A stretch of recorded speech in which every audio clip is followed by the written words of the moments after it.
Pernah nggak sih Anda merasa cemas atau stres, terus berharap ada semacam tombol darurat yang bisa langsung ditekan biar tenang? Nah, hari ini kita akan mengupas tuntas sebuah teknik yang klaimnya persis seperti itu, terapi tapping, atau yang sering disebut juga EFT. Ini adalah metode yang lagi populer banget, tapi sekaligus penuh kontroversi. Pertanyaannya simpel aja.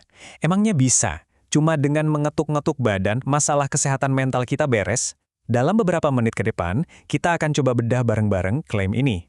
Kita lihat gimana cara kerjanya, dan kita timbang apa kata bukti ilmiah. Yuk, kita mulai. Oke, untuk bisa ngerti fenomena ini, kita harus mulai dari yang paling dasar dulu. Jadi, apa sih sebenarnya yang dimaksud dengan terapi tapping? Jadi nama resminya itu teknik kebebasan emosional atau EFT. Coba bayangin aja, ini kayak resep masakan fusion. Ada bahan dari pengobatan timur, yaitu akupresur, terus dicampur sama bahan dari psikologi barat modern, kayak terapi paparan dan terapi kognitif perilaku. Hasilnya, ya sebuah pendekatan yang unik banget. Para ahli bahkan sering menyebutnya sebagai terapi gelombang keempat. Maksudnya gini, ini beda dari terapi bicara biasa yang cuma fokus di pikiran.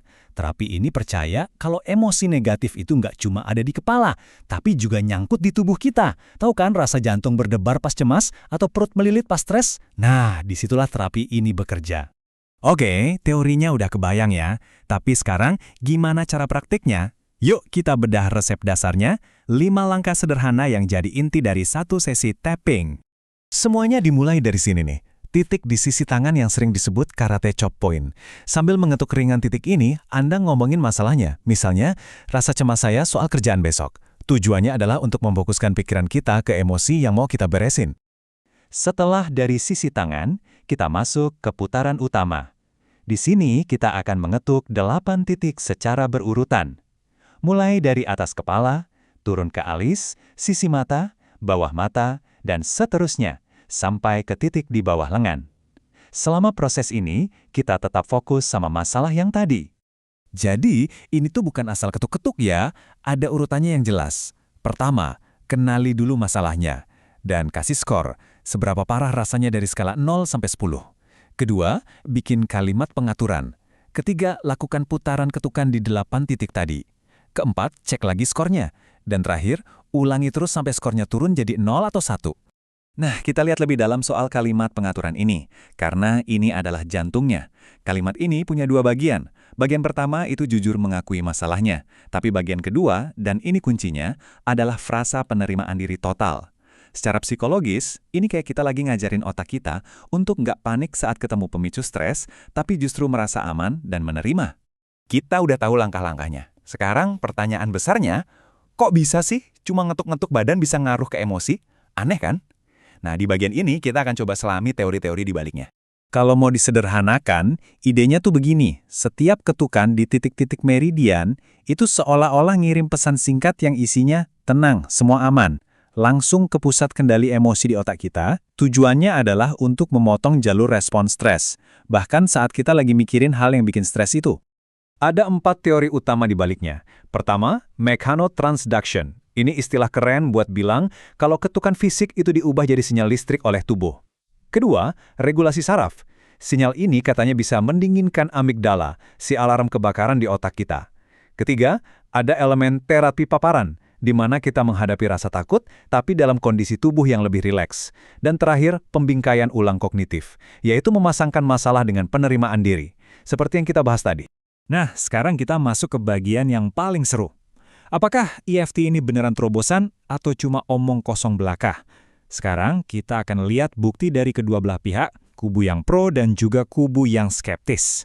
Jadi, medan perangnya tuh kira-kira kayak gini. Di satu sisi, pendukungnya bilang, ini ada lebih dari 100 penelitian yang nunjukin kalau ini efektif buat PTSD, cemas, dan depresi. Tapi di sisi lain, para kritikus bilang, tunggu dulu. Teorinya nggak masuk akal dan penelitian kalian itu banyak celahnya. Biar kebayang, salah satu penelitian besar menemukan angka efek 2,96 untuk pengobatan PTSD. Gampangnya gini, di dunia penelitian, angka di atas 0,8 itu udah dianggap besar banget. Jadi 2,96 itu luar biasa tinggi. Ini menunjukkan kalau buat sebagian orang, dampaknya bisa sangat-sangat kuat. Tapi, ada tapinya. Sebuah ulasan ilmiah baru-baru ini menyimpulkan dengan tajam, kualitas buktinya rendah, dan pendekatannya nggak sesuai dengan praktek etis. Wow, ini bukan lagi kritik biasa ya. Ini adalah tuduhan serius yang mempertanyakan seluruh fondasi dari terapi EFT itu sendiri. Terus, di mana letak masalahnya menurut para kritikus? Macam-macam. Mulai dari jumlah peserta penelitian yang terlalu sedikit, jadi hasilnya kurang meyakinkan. Terus, standar penilaiannya nggak ketat. Dan yang paling sering disorot adalah risiko bias, di mana peneliti yang melakukan studi adalah praktisi EFT juga. Jadi ada kemungkinan hasilnya nggak objektif. Oke, jadi sementara para ilmuwan masih berdebat panas, di dunia nyata, EFT ini terus hidup dan bahkan berkembang. Di bagian terakhir ini, mari kita lihat bagaimana wujud EFT sekarang dan di masa depan. Salah satu contoh evolusinya yang paling menarik adalah SEF, atau Spiritual Emotional Freedom Technique.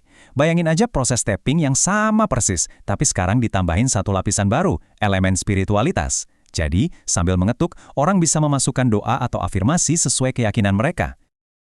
Kenapa ini dilakukan? Karena para pendukung SEF percaya kalau kombinasi ini bisa menciptakan semacam efek pelipat gandaan. Idenya adalah, kekuatan dari ketukan fisik digabung dengan kekuatan keyakinan spiritual, hasilnya bukan cuma 1 tambah 1 jadi 2, tapi bisa berlipat ganda.